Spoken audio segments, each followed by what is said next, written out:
William Whelan here for GetMoreSports.com, and we're checking in with the ACC, the conference that kind of everybody had as tabbed as the best conference in America coming into the year. What with the likes of, obviously, North Carolina, Virginia, and Duke, then teams like Miami, teams like Louisville, and we weren't sure what the status of Notre Dame would be, but teams like that, Pittsburgh. Obviously, when you start to look down the line even further, you've got depth all over the place. Pitt has obviously surprised. This is a conference that, quite frankly, is an absolute buzzsaw, mainly because you have teams like Miami at the quote-unquote fourth and fifth spot that could possibly win the league. But what we've also seen is that maybe the top of this conference isn't quite as elite as we once thought. Now, that might be just because of the state of college basketball this year. There's a possibility that maybe these teams don't look great because nobody in college basketball is great, and that's fair. But ultimately, North Carolina looks far too inconsistent.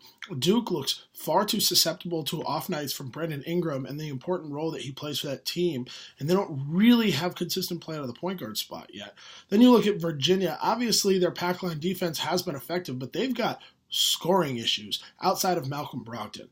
When London Perrantes is at his best, he's one of the best point guards in the country, but when he's not, this team really doesn't have anybody outside. Obviously, Anton Gill can play off the ball, but you're not going to be giving him the ball at the high post and asking him to go to work against a lot of teams. So maybe the top isn't quite as good as we thought, but the bottom isn't as bad.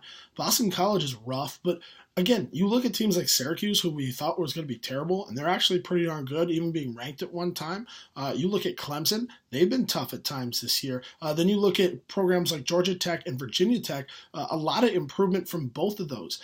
Now, the other thing that I look at in this conference when moving forward is what's going to happen when teams go on the road to Miami? Because Miami's going to beat everybody.